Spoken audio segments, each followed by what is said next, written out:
Muy buenas noches, yo soy Jesús Carreón y estamos inaugurando un ciclo de programas nuevos con los personajes que empiezan a hacer el cambio en esta historia, en este próximo 2021. Esto es plural y hoy nos toca que nos acompañe el muy conocido diputado Hugo Cabrera. Bienvenido, Hugo. Jesús, muchísimas gracias, muy buenas noches, gracias por este espacio y un saludo a quienes nos siguen a través de esta transmisión. Esperemos sean muchos. Esperamos que sí. Hugo, entro en un conflicto al entrevistarte y te cuento el porqué. Como dato raro, la clase política no habla bien de sí misma. Y generalmente se come sola. Se come sola. En épocas electorales cambian un poco las cosas, pero para empeorar, no para mejorar. Yo quisiera entrar de una manera un poco más directa contigo y preguntarte. Hace poquito me preguntaba una frase de un filósofo de derechas que se llamaba José Ortega y Gasset. Sí. Y tiene una frase que es la representativa de un libro que se llama La rebelión de las masas, que dice: el hombre es él y sus circunstancias. Yo quisiera empezar por ahí, para empezar con ¿quién es Hugo? Sí, Jesús. ¿Quién fue Hugo? ¿Y quién crees tú que vaya a ser Hugo? ¿Y bajo qué circunstancia vamos a ver a Hugo hoy y lo vamos a ver en el 2021? Muy interesante pregunta y muy acorde al planteamiento que de entrada me haces José Ortega y Gasset, el hombre y sus circunstancias. Efectivamente, pues mira, para quienes no he tenido el gusto de dirigirme y que también agradeciéndote a ti el espacio, yo soy coloniense de origen, tengo una, digamos, mi profunda.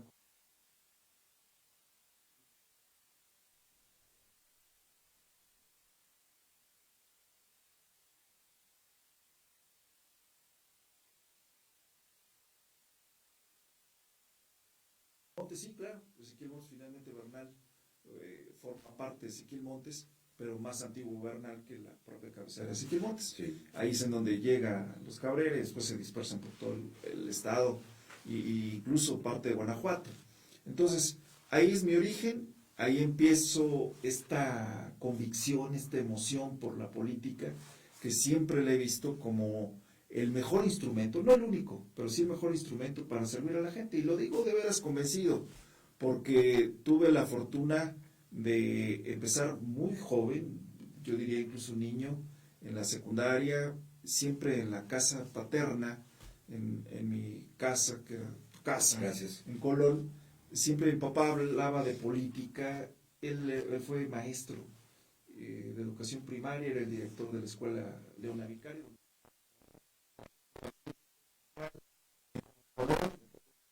Y cabe señalar que incluso hasta alguna vez que me jalaron las orejas, literal, no figurado, sino literal. Con un método pedagógico. Sí, Arcaico, sí, pero muy arcaico, efectivamente, pero sí, papá, tengo que empezar contigo si te portas mal, porque es la imagen y además es lo que tengo que mandar la señal de que nadie está por encima de... Poniendo el ejemplo. Exactamente, así es. Entonces, ahí empiezo la secundaria técnica, soy egresado de una secundaria agropecuaria, la secundaria técnica número 7.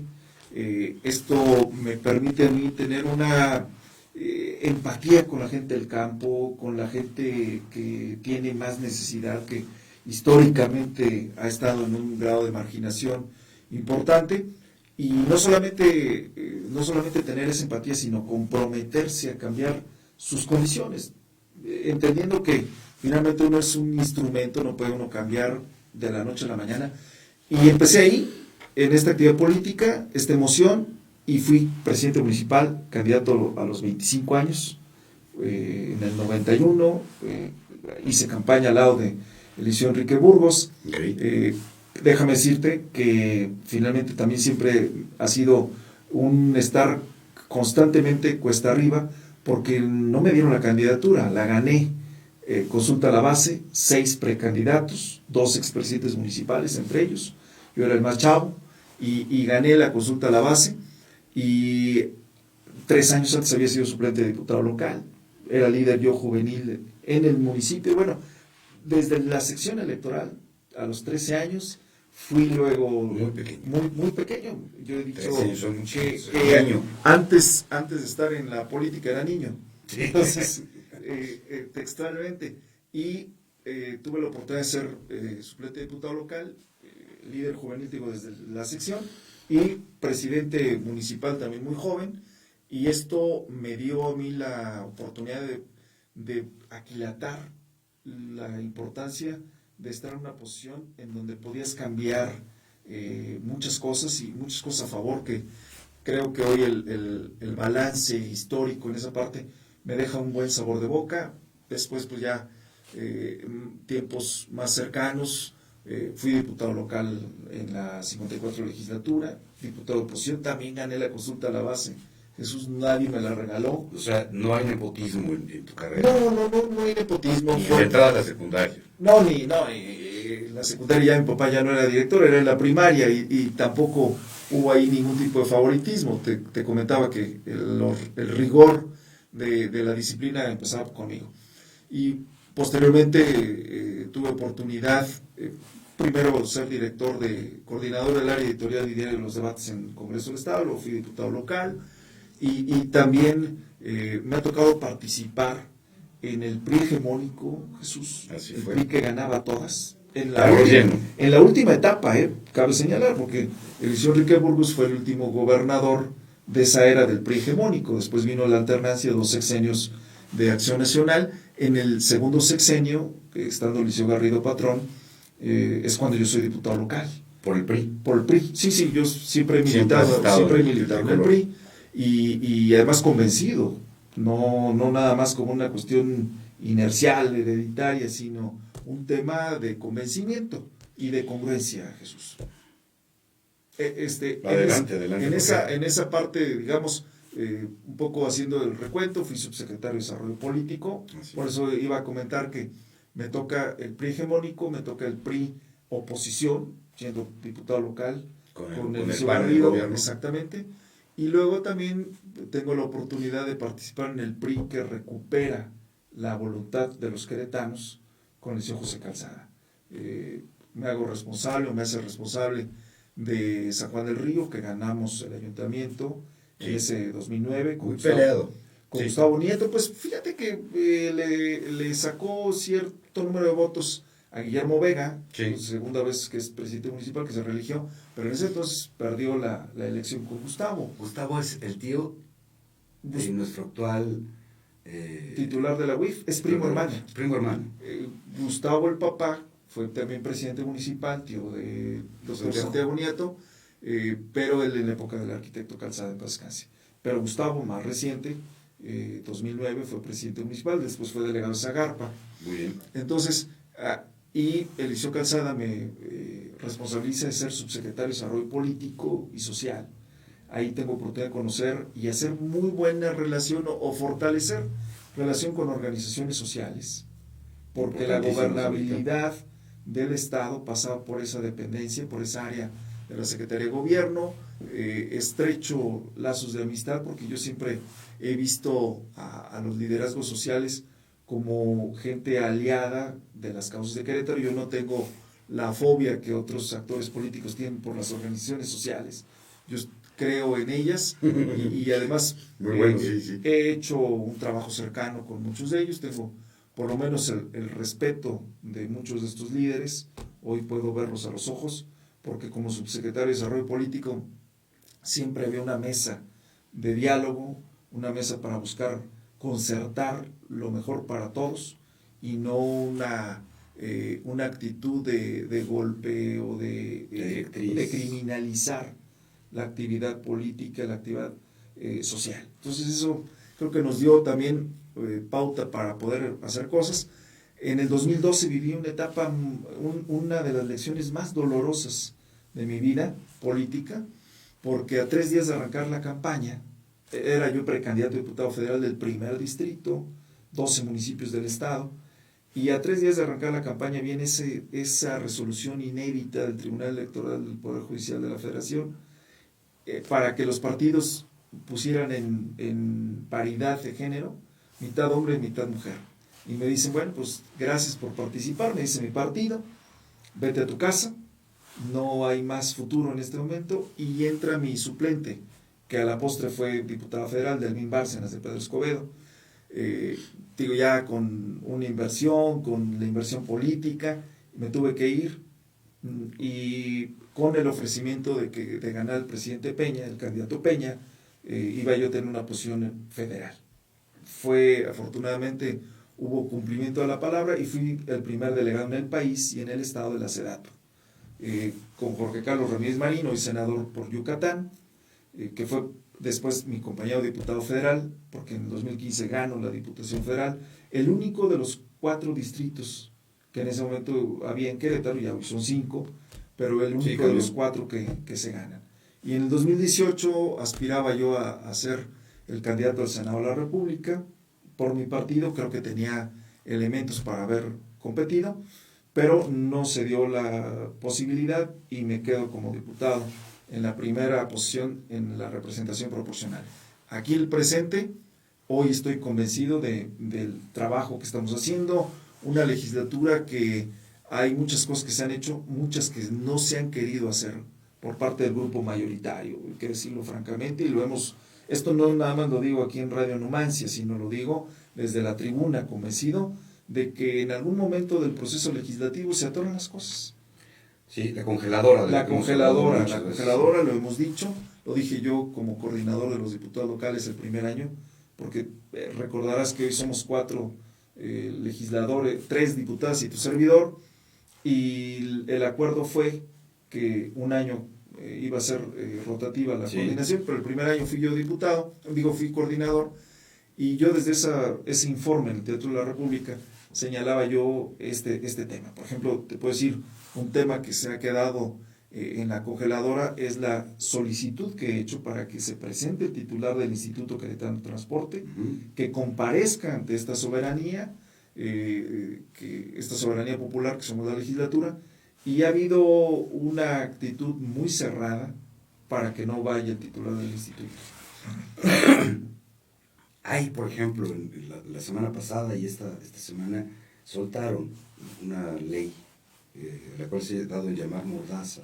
Garrote, cierto, perdón. ¿Cuál es tu opinión acerca de eso? Pues mira, desde que se presentó por primera vez como una iniciativa del grupo mayoritario, que es el PAN en el Congreso del Estado, un servidor se sumó al tema de hacer una reserva de varios artículos, sí, y que se discutiera en lo particular. Votamos varios diputados y diputadas, fue rechazado por la mayoría y entonces se quedó como estaba. La iniciativa no se publica, hay observaciones por parte del Ejecutivo, se regresa prácticamente igual. Y en la sesión del viernes pasado, una vez más, un servidor, incluso en esa ocasión, el viernes soy yo el que propongo que reservemos artículos. No toda la reforma estaba, o desde mi punto de vista, no toda la reforma era nociva, porque, por ejemplo, en las partes en donde yo estoy de acuerdo es en que no haya más discriminación a los enfermos de COVID, claro, que no haya una agresión al personal de salud. En esas partes yo estaba de acuerdo, incluso lo platiqué con diputados, por ejemplo, de Morena, y les decía, no se puede no estar. Exacto, les decía, a ver, no rechacemos todo, vamos a las reservas. Me apoyaron en la reserva, tanto mis compañeras del PRI como los y las diputadas de Morena, pero fue insuficiente, porque apenas logramos 10 votos y contra 15 que votaron que pasara tal cual. Esto es anticonstitucional en muchos aspectos, es una deformación están transformando, ¿cuántas leyes? 19 artículos del Código Penal, exactamente. Sí, estamos analizando, algunos diputados y diputadas, el promover la acción de inconstitucionalidad. Habría que ver exactamente para que tenga los alcances que se espera, porque sí estamos en donde no estamos de acuerdo, y es ahí donde hicimos la observación, en el sentido de la el exceso en las sanciones, tanto físicas como pecuniarias, y la parte de revolver cosas como, por ejemplo, el hecho de algunas conductas que pudieran criminalizar la protesta social. Me parece que eso estamos por el camino equivocado, que estamos privilegiando precisamente la sanción, la criminalización sobre el diálogo. A mí me tocó, como te mencionaba, desde la subsecretaría, y muchas cosas se lograron llevar a través del diálogo, y tú recordarás que en ese sexenio, y sobre todo yo hablo por lo que a mí correspondió los primeros 2 años y medio del gobierno de Eliseo Calzada, pues además de gobernabilidad hubo concordia, hubo paz. Podíamos estar en puntos de vista diferentes, pero nunca en una actitud de persecución o de llevar a la cárcel a los líderes sociales, como en algún momento en los sexenios que ha tenido Acción Nacional, pues ha desembocado en ello. Entonces, en esa parte estuvimos en contra. Igual, ¿sabes un dato, Jesús, que yo lo dije desde la primera ocasión? Esa ley Garrote, como se ha denominado, fue producto de una cerrazón en donde la mesa directiva en ese momento, por más de un mes, no obstante que los lineamientos del Consejo de Salud a nivel federal habían señalado que la actividad legislativa estaba considerada como actividad prioritaria, y se cerró el Congreso porque el antecedente inmediato, que yo también lo apunté desde la tribuna, fue otro engendro legislativo que se denomina la Ley Guarura, que era otra propuesta de Acción Nacional, que también esa está afortunadamente también en el limbo legislativo. Y que ahí siga. Ahí sigue, sí, yo espero que siga, porque proponía que se le apoyara a los funcionarios y exfuncionarios con personal de seguridad por el tiempo que fuese necesario. De aquí a que muriera. No había límites. Entonces, terminamos esa última sesión de fines de febrero. ¿Tú estuviste en contra? Yo estuve en contra, ¿no? Yo fui el que, ahí está el diario de los debates. El diario de los debates, yo fui el que puse el dedo en la llaga. Malo, perdón que hable en primera persona, pero fui yo el que puse el dedo en la llaga. Y entonces se vino una ola dentro de la opinión pública, que se vio forzado, sinceramente, el Ejecutivo o la propia mesa directiva de no enviar la aprobación, porque fue aprobada, o sea, fue aprobada, pero se quedó en la congeladora. Marzo se viene la pandemia, y entonces se cierra el Congreso textualmente, muy convenientemente. Literalmente, exactamente, muy convenientemente, y cuando se reapertura esta ley Garrote, se manda, y una serie de cosas se mandan a la Comisión de Administración Pública, Gobernación, Administración Pública y Asuntos Electorales, cuando yo dije, a ver, la naturaleza de la iniciativa tendría que ir a Procuración y Administración de Justicia. Casualmente, la comisión dictaminadora es la que encabeza el diputado Agustín Dorantes, presidente del PAN, además. Entonces, hicieron un cóctel muy peligroso que termina con esta situación de la ley Garrote. Entonces, que la verdad, perdón que interrumpa, es avergonzante, es apenante que tengamos una ley como esa, como esas dos, sí. En un estado como el que tenemos. Exactamente. Yo no sé si van a atrever si van a publicarla finalmente, o si van a esperar a ver si algunos diputados y diputadas promovemos la acción de inconstitucionalidad. La otra, tío, está en el limbo.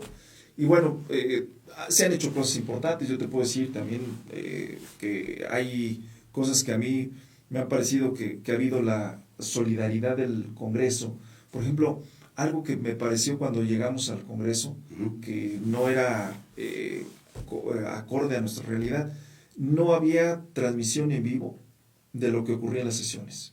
Entonces yo promoví una iniciativa de modificar la ley de acceso a la información, la ley orgánica del Poder Legislativo, y a partir de ese momento, casi de los primeros 3 meses de esta legislatura, ya hay transmisión a través de las plataformas de las redes sociales. Ahí está un logro importante. Hemos alzado la voz invariablemente a favor de los migrantes. Es la comisión que yo presido y que, déjame decirte, Jesús, desde la 54 legislatura puse el dedo en la llaga en este tema. No existían los migrantes queretanos para las políticas públicas.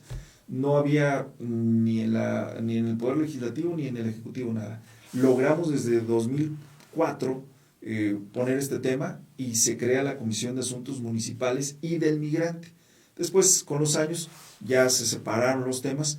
Hoy presido la Comisión de Asuntos del Migrante y desde ahí hemos señalado cuestiones en las que no estamos de acuerdo, como la desaparición del programa 3x1 Migrante a nivel federal, que esos recursos ya no lleguen. Me lo ha dicho gente de la Sierra, de La Lagunita, de Misión de Bucareli, de la parte de Arroyo Seco en Conca, gente que nos dice, no es posible que desaparezca este programa porque mucha de la infraestructura de la Sierra en los últimos 10, 12 años se han hecho con esa mezcla de recursos. Igual también en esta época de pandemia hemos alzado la voz para que, independientemente de la calidad migratoria de nuestros paisanos, se atienda el tema de salud a las personas que tienen COVID, que lamentablemente, oficialmente para Relaciones Exteriores, van 19 queretanos que fallecen de COVID en Estados Unidos. Hay una serie de temas ahí muy importantes, igual los exhortos para el campo. Nos preocupa que en estos 3 años, prácticamente 19,000 millones, 20,000 redondeando, 20,000 millones de pesos menos para el campo, que el 75% este año, el 75% de los recursos para la Procuraduría Agraria, el Registro Agrario Nacional y los tribunales agrarios se haya reducido. Entonces, hay cosas ahí importantes. Logramos una iniciativa que ya hoy es ley, algo que es precisamente escuchar a la sociedad, que a mí me parece que es la fórmula que siempre funciona, con pandemia y sin pandemia, siempre funcionará estar cerca de la sociedad. ¿A qué me refiero? Somos un estado en donde estamos por encima de la media nacional respecto a embarazos múltiples. Bueno, el ingeniero Loyola decía que lo que pasaba era que las queretanas eran muy carandosas, no sé si te acuerdas de esa sí. expresión del ingeniero. Sí, con muchos dichos y folclore verbal. Intenso. Entonces, la verdad es de que vimos que hay este tema, nos dijo el presidente de la Asociación de Nacimientos Múltiples, y logramos que hubiera una reforma a la ley de salud, una reforma a la ley de asistencia social y a la ley de los trabajadores del Estado y los municipios. ¿Qué consiste? Que consiste en apoyo a las familias que de pronto se ven bendecidos, y lo queremos ver así, para los que somos creyentes, y para mucha gente en Querétaro, que de pronto llegan 2 o 3 niños, y además que ya hay 1 o 2 hijos, requieren, así lo hemos visto con la versión de las propias familias, apoyo psicológico, apoyo en materia de salud a las mujeres. Los embarazos múltiples siempre traen una condición de mayor riesgo para las mujeres. Sí. También la idea es que los hombres, la pareja, pueda involucrarse más con la atención a la esposa, a los hijos, y por eso también la reforma a la ley de los trabajadores del Estado, en el caso de que sean trabajadores de la burocracia estatal, y el tema, insisto, de mayor atención de salud a la mujer que tiene un embarazo múltiple. Entonces, exactamente, de alto riesgo. Entonces, se reformó esto, y diríamos en términos generales sobre el presente. Y sobre el futuro, Jesús, yo lo he dicho de manera abierta, franca, mi determinación de buscar la candidatura de mi partido hacia el gobierno del Estado. Yo sé que hoy digamos, el estigma de mi partido no es tan favorecedor en el contexto nacional. Claro. Si nos vamos a lo local, yo podría decirlo con conocimiento de causa, que han sido más los logros y los beneficios que han dejado los gobiernos priistas que han estado al frente de este Estado, porque el Estado no se construyó en los últimos 5 años, ni tan solo en los gobiernos de la alternancia. Ha sido una obra, primero que nada, imputable a la propia sociedad, a la dinámica social que tiene este Estado, pero también al mundo. Exacto, y a los gobiernos que ha tenido Querétaro, que Querétaro no se ha detenido el ritmo de muchas cosas por el tema de la alternancia. Entonces, yo también puedo decir en descarga a este asunto del estigma que yo no formo parte de ninguna de las camarillas, ni he estado en ninguno de los escándalos que le han atribuido con verdad o con sus verdades a medias a algunos personajes de mi partido o que ya no son de mi partido, que los han expulsado, pero que nos han dejado lastimados. Pero al final de cuentas yo también le apuesto, Jesús, como ya te hice una muy rápida, un rápido recorrido. Pero muy concisa, además. Decirte, ha sido 30 años al servicio de Querétaro. No soy un político. No eres nuevo. No soy nuevo, no soy improvisado, no soy producto. La candidatura, en caso que resulte, no responde a un asunto de complicidad. No resulta una candidatura artificial y aspiro a que mi partido me dé la oportunidad y después, bueno, pues lo que tenga que venir, ¿no? Yo estoy listo para enfrentar ese reto. Me parece extraordinario, yo creo que ha sido una cantidad de información muy interesante. Me quisiera regresar un poquitito. Sí, claro. Me acordé ahorita, por ejemplo, que después de lo de Jacarandosas, el ingeniero Loyola, de lo cual hablaba de nuestras mujeres, había un segundo marqués de la Villa del Villar del Águila, que así se autodenominaba, un gobernador que teníamos que se llamaba Paco Garrido, también así se autodenominaba él. Y el estigma de un partido, en tu caso el PRI, en el caso de ellos el PAN, que acarrea la historia del partido y de la narrativa de según quién la cuenta y cómo la cuenta, también tiene que ver con los morenistas y con los verde ecologistas y con, es decir, cada quien trae su camiseta con su historia puesta. Claro. Habrá mucha gente de todos los partidos que se queje de su propio partido o que utilice al partido ajeno, al de enfrente, que es más fácil endilgarle el mazacote, ya no la paja. Todos han tenido cosas espantosas, cosas tremendas. El PRI tiene 100 años o casi. ¿Cuántos tiene? En 29, perdón. Estamos a puntito de llegar. El primer antecedente que fue el Partido Nacional Revolucionario. El PNR. Es correcto. Que funda Plutarco Elías Calles. Exactamente. Entonces, independientemente de todo ese asunto, ahora me toca preguntarte, ¿cómo ves a Querétaro? Yo tengo mi propia visión y la gente tendrá la suya. Si lo vemos desde un punto de vista que ahora está muy de moda decir que soy de izquierda o soy de derecha, que yo personalmente considero que sería digno de un análisis más profundo, pero ¿cuál es la situación del Estado? Me iría yo más grandote a decir al país, pero me gustaría más que nos situáramos en nuestra situación geográfica, que es por la que vas a jugar, por ejemplo, tú, claro, de ser elegido. De ser candidato. De ser candidato. Es decir, ¿cómo está Querétaro? El otro día, aquí vienen muchas personas mucho más sabias que yo, por ejemplo, a contarme, ¿no? Por ejemplo, los sistemas de transporte en Querétaro. Sí.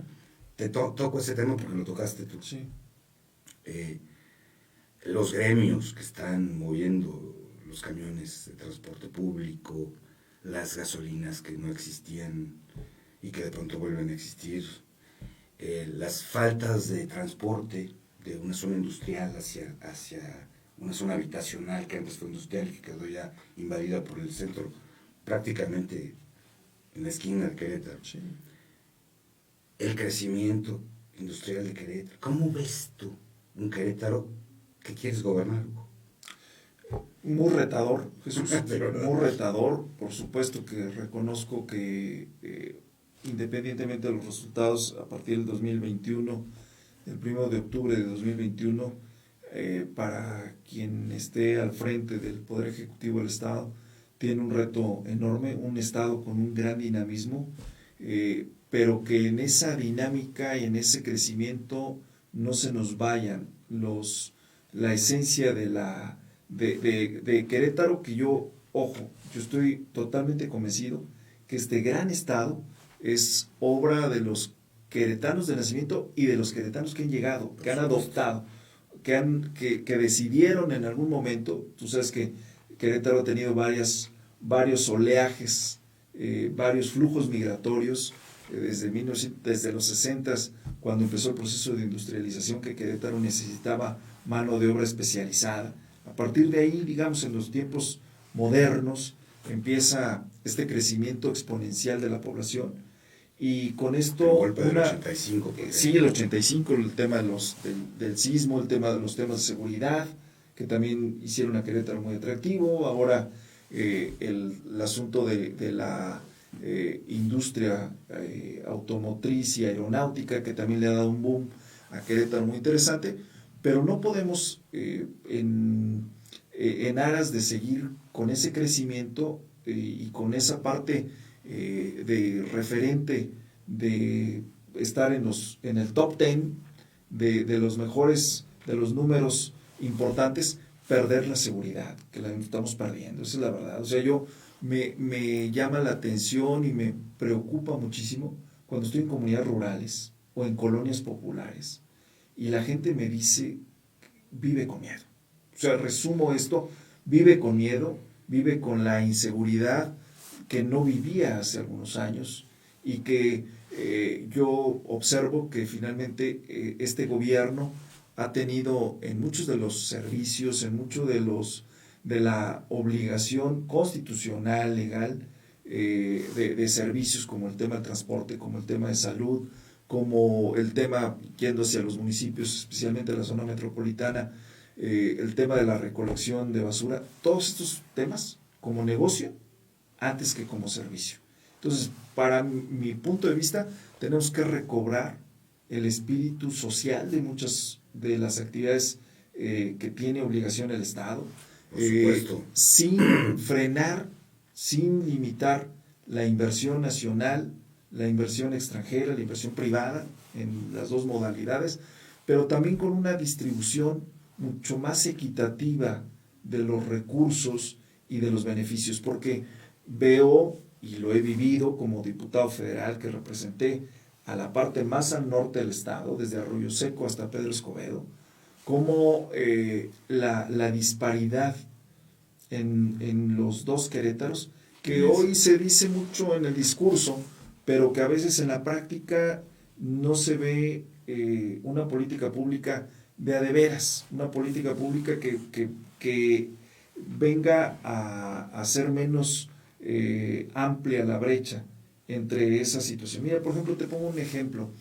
En la zona aledaña al aeropuerto, que colinda mi municipio de Colón con el Marqués, en esa parte vemos un gran crecimiento, pero si no le ponemos orden, vamos a tener, como vemos en la entrada a la Ciudad de México, en esa zona limítrofe del Estado de México con la Ciudad de México, una mancha urbana con servicios deficientes, con poca seguridad, con una serie de lastres, que si no hay una planeación urbana, que si no hay una visión de compromiso social y a mediano y largo plazo, vamos a enfrentar un estado que vamos a tener números promisorios, números importantes, pero con una calidad de vida muy mala. Y además, dejando siempre... parte de un comité o de un sistema de planeación? No, he estado yo, pero sí bueno, estuve en la SEDATU, urbano, en la Secretaría de Desarrollo Agrario Territorial y Urbano, efectivamente esa parte sí, y estoy convencido, por ejemplo, que no hay una política de vivienda en el Estado. Desde 2004, cuando estuve como diputado local la primera vez, que yo era secretario de la Comisión de Desarrollo Social y Vivienda, en ese entonces nada más eran los dos, hoy es Grupos Vulnerables, Desarrollo Social y Vivienda, señalábamos la urgencia de que Querétaro tuviera una política de vivienda popular. No hay, la oferta que hay en Querétaro de vivienda es de 500,000 pesos para arriba, en el mejor de los casos. Es que somos un estado de primera, de bien, tenemos los mejores números a nivel nacional. Yo francamente tengo mis dudas acerca de esos números. Como diría un personaje cuyo nombre no voy a mencionar. Yo tengo otros números, yo tengo otros datos. Exactamente, Bueno, sí. te interrumpí. Entonces, no, Jesús, no te preocupes. Entonces, me parece que uno de los retos importantes va a ser esa redistribución, que haya programas sociales mucho más que penetren realmente a la sociedad, que puedan darle a Querétaro un rostro mucho más humano, mucho más social que lo que hoy vemos. Hoy vemos un gobierno gerencial, un gobierno que no voltea hacia la parte social, y en eso, te digo, mi origen, el venir del interior del estado y ver muchas cosas que a lo mejor desde la capital del estado se diluye, Claro. pero hoy vemos con preocupación, insisto, el tema de la seguridad, de la movilidad, del transporte, de los servicios del agua potable. O sea, tenemos el tiempo contado respecto al tema del agua. Me tocó precisamente, siendo subsecretario de Desarrollo Político, el que se concluyeran muchos de los acuerdos que dejó el gobierno de Eliseo Garrido, que pensaron que iba a haber una continuidad o un continuismo, como hoy parece que hay mucha apuesta por un continuismo más que continuidad en los proyectos. Sí, yo también toco madera. y en ese entonces le toca al gobierno de José Calzada, pues digamos, yo lo comenté varias veces, al gobierno de Francisco Garrido le tocó hacer la fiesta, y al gobierno de Eliseo Calzada en ese tema, por lo menos, y podría decir otros, pero en ese tema, recoger las sillas, las mesas, pagar a los proveedores de la fiesta. Así nos tocó con el tema del acueducto 2. Bueno, históricamente ese es un grave conflicto, cerca, por ejemplo, del endeudamiento de los estados, ¿no? Es un tema interesantísimo a tocar. Sí. Si a mí me dan una tarjeta de crédito hoy y yo la pongo a full y acaba mi sexenio y me voy, todo el mundo puede decir que yo hice unas grandes obras maravillosas y encantadoras, pero el que sigue las paga, ¿no? Es correcto. Entonces, a mí sí me gustaría preguntarte, Hugo Cabrera, vamos a pensarlo, ya es candidato. Bueno, ya ganó. Vamos a hacer la peor. Ya ganó. No, lo mejor, ¿no? ¿Qué chihuahuas va a pasar? Bueno, ok, sí, pero mira, pasa el tiempo, llega un gobernante, ha habido una cuestión que sí tienen en común, casi todos. Nuestro último gobierno, mi punto personal de vista, que no es necesario que se comparta, es que para ser gerencial le faltan 2 o 3 niveles, pero bueno, cada quien, de este gobierno. La pregunta es, si yo vengo y endeudo un estado, el Querétaro tiene un sistema de transporte, si es que tiene uno. La Ciudad de México tiene 11 sistemas de transporte. Querétaro no tiene uno completo. No. Entonces, es un grave conflicto el traslado de un lugar a otro, sobre todo si eres obrero. Tenemos 207 kilómetros de ciclovías sin planeación y en pésimo estado, y que no llevan más que a gente que va a pasear. Si yo vengo de turista, oye, es maravilloso. Pagaron mi bicicleta en un lugarcito, me voy por todo el río, le doy la vuelta y le vuelvo a dejar ahí, me costó 20 pesos. Sí, pero si voy a trabajar, no me puedo ir en bicicleta porque me matan. Entonces, supongamos que ya ganaste. Te ganaste la rifa del tigre. El señor gobernador, Hugo Cabrera, nos va a contar qué va a hacer con el transporte público. ¿Qué va a hacer con que el agua en Querétaro no es patrimonio de la humanidad, no es un recurso humano, después de una dura y ardua aplanadora en Querétaro, es patrimonio privado, ¿no? Pues es privatizable, está en manos de gente privada. ¿Qué va a hacer Hugo Cabrera, gobernador del estado de Querétaro, contra ese tipo de cosas? Por ejemplo, somos el primer lugar en madres solteras de la República. Quinto lugar en violaciones. Y creo que el segundo en pornografía. Y lesiones dolosas en robo total. hay varios. O sea, sí, esto no es ya gané, esto es ahora qué voy a hacer. Claro, por ¿Qué supuesto. plan tienes para eso? Mira, Perdón, ya que estamos hablando de eso, le voy a decir, señor gobernador. No, el riesgo que nos marque tarjeta amarilla el Instituto Electoral de Actos Anticipados de Campaña, no quiero meterme en esos problemas. No, pero sí te puedo decir, Jesús, que hay muchos retos, que en el tema, fíjate, nada más, a propósito de la movilidad, este viernes que fue una sesión bastante larga y con temas escabrosos como esto de la ley Garrote que comentaba hace un momento, pero en nuestra condición de constituyente permanente, para una reforma constitucional federal, que se hicieron reformas a 4 artículos de la Constitución General de la República, en el derecho a la movilidad. Okay. Fuimos el Estado 17, el Congreso 17, es decir, entramos en el cómputo de los primeros estados precisamente para poder aportar a la República este derecho a la movilidad. Y yo sí le recriminaba otra vez al grupo mayoritario. Yo incluso dije, a ver, como parafraseando al maestro yucateco Armando Manzanero, con esa canción que a mí en lo personal me gusta mucho, de no es nada personal, lo señalé porque estamos festinando en Querétaro que estamos contribuyendo a esta reforma constitucional federal, derecho a la movilidad. Sí. Pero ¿cómo ves que la Comisión de Dictamen de Movilidad del Congreso del Estado, que está presidiendo el diputado Zapata, más de un año de no sesionar? Varios meses, desde febrero, para ser exactos, que solicité la comparecencia del titular del Instituto Queretano de Transporte, no va, festina cuando efectivamente obras mal planeadas, que tienen un tufo de favorecer a alguien con las ciclovías, mal programadas y ejecutadas y poco rentable para la gente, y estamos participando con bombo y platillo con el derecho a la movilidad en algo federal. Entonces, estoy convencido de que en la parte de movilidad, de transporte, hace falta ver con una visión mucho más amplia.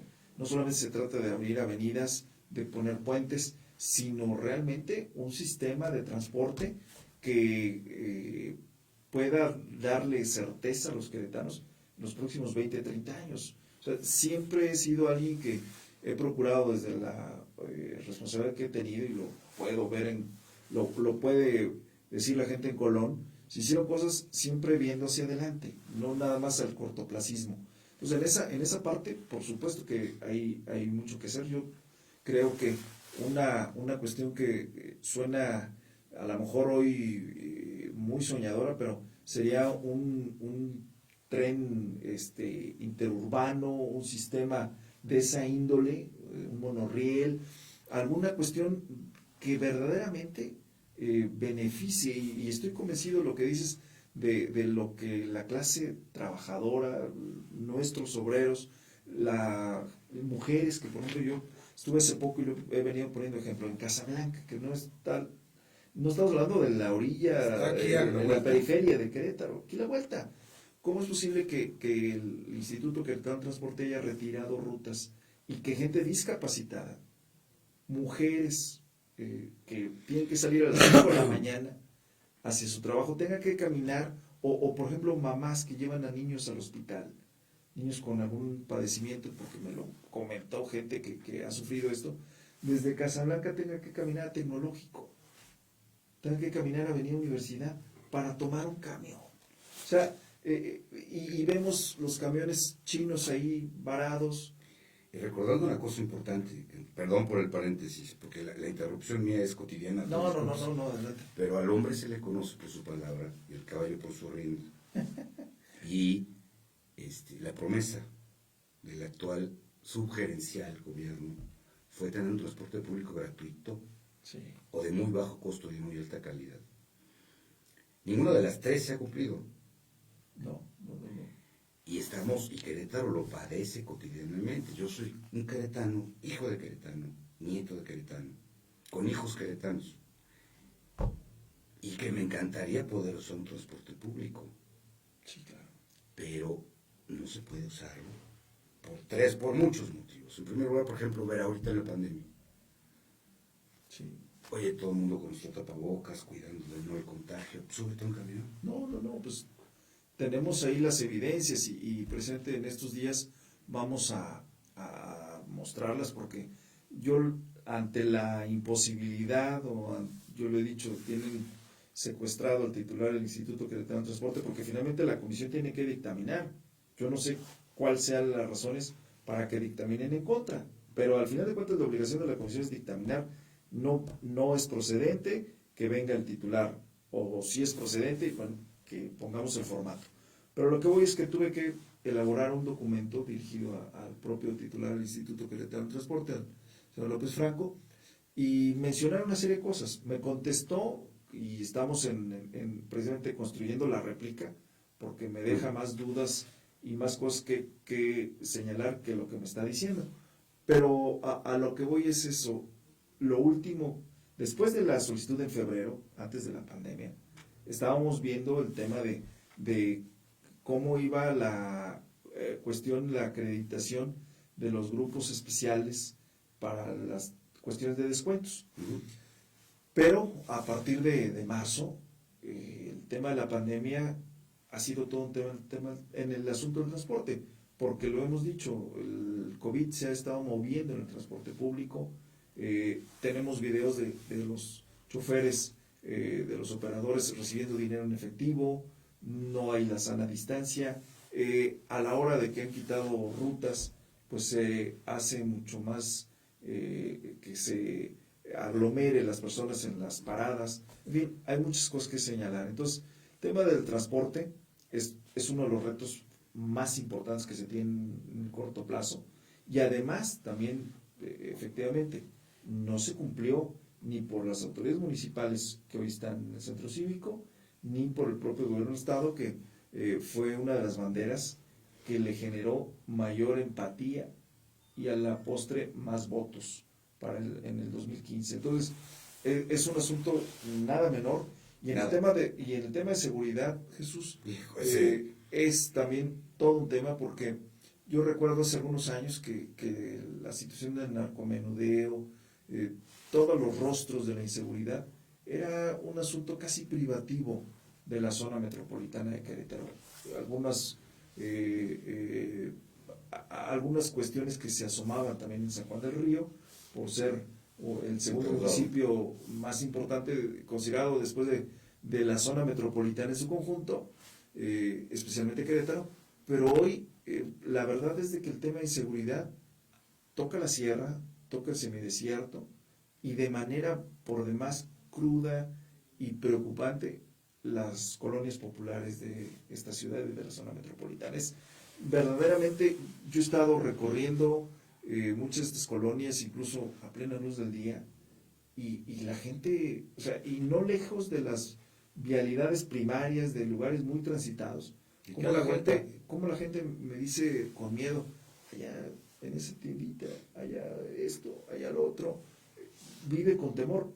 Por ejemplo, en la propia cabecera de Ezequiel Montes, gente que me llegó a decir, a unos cuantos metros de la carretera que viene de Colón, que conecta hacia Tequisquiapan, o en plena Sierra Gorda.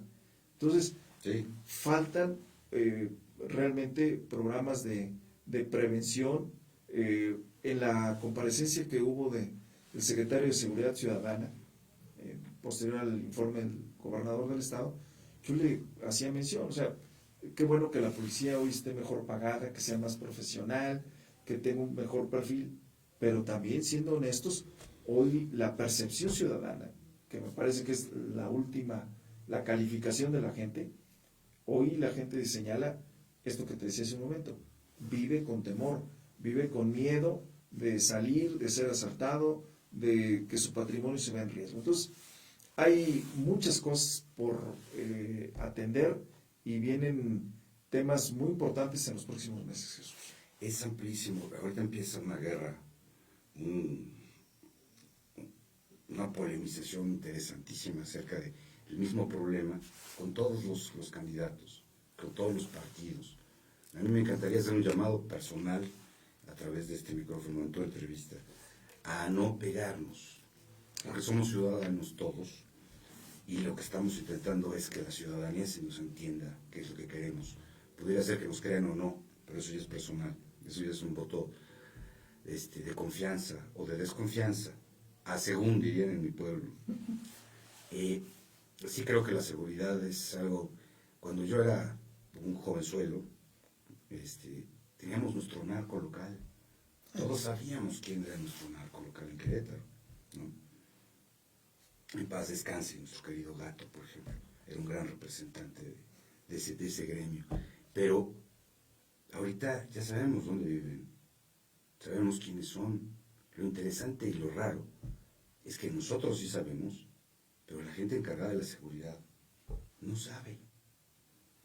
A lo mejor vive en otro, un escritor rarísimo, ¿no? Pero nosotros sí nos gustaría mucho, y estás invitado las veces que quieras a participar aquí sobre un tema, es decir, Querétaro es de los queretanos locales y de los queretanos que han llegado, que nos superan en número, Es correcto. por mucho, y que conocemos nuestras carencias, nuestros conflictos. A mí, yo, por ejemplo, nos quedan 5 minutos, por eso Sí, este pequeño paréntesis ya te dejo en paz. No, Que es, adelante. hace poquito alguien se quejó de la suciedad del río, que está aquí a una cuadra. Sí, una cuadra. Y el encargado de la limpieza del agua del río dijo que estaba perfectamente clara. Nosotros hicimos obviamente un llamado a que se metiera a nadar, pero nunca se metió a nadar. Entonces, como eso, sí me gustaría preguntarte, diputado Hugo Cabrera, ¿cuál es tu mensaje final para la gente que nos va a ver? Porque no solamente nos está viendo ahorita, esto tiene una repetición constante. Sí. ¿Con qué los dejas? ¿Con qué mensaje final para un ciudadano que vive en Querétaro, que nació aquí, o de los que llegaron, que son bienvenidos todos, tan contentos o tan infelices de vivir aquí como nosotros? Sí. Gracias, Jesús. Pues, primero que nada, el agradecimiento por este espacio y segundo, invitarlos para que en los meses que están por venir, a partir del mes de abril, del 4 de abril, que empiezan las campañas primero gobernador y 15 días después las de ayuntamiento y diputados locales, también las de diputados federales, pero pensando aquí en el ámbito local, pues la gente pueda darse el tiempo de contrastar personalidades, trayectorias, hojas de vida y también, por supuesto, las plataformas, los ofrecimientos y tener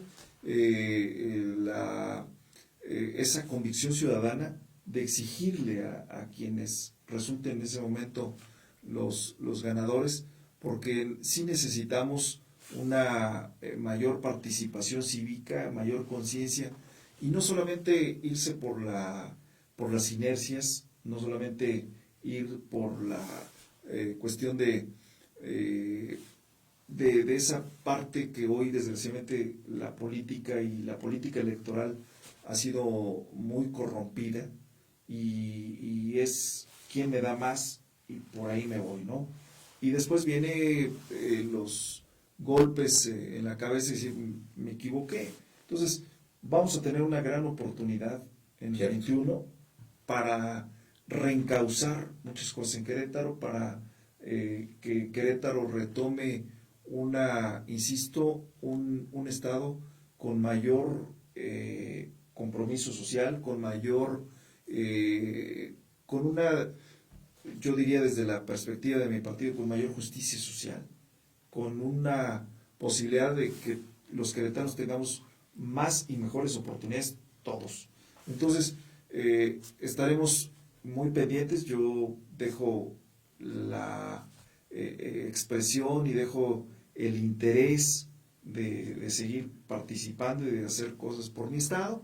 Y bueno, pues esperemos a ver qué se decide en caso de un servidor en un instituto político. Pero más allá de eso, hoy como diputado local, reitero mi disposición para seguir trabajando desde esta trinchera como lo hemos hecho siempre. Muchísimas gracias por acompañarnos. Gracias, Jesús. Están abiertos los micrófonos cada vez que tengas ganas de contarnos una cuestión importante acerca de cómo nos va a Querétaro legislativamente, y posteriormente veremos en qué nuevo trampolín te vemos. Gracias, muy amable. Gracias. Muchísimas gracias. Buenas noches. Muy buenas noches, esto fue Plural, soy Jesús Carreón y nos vemos, creo que mañana.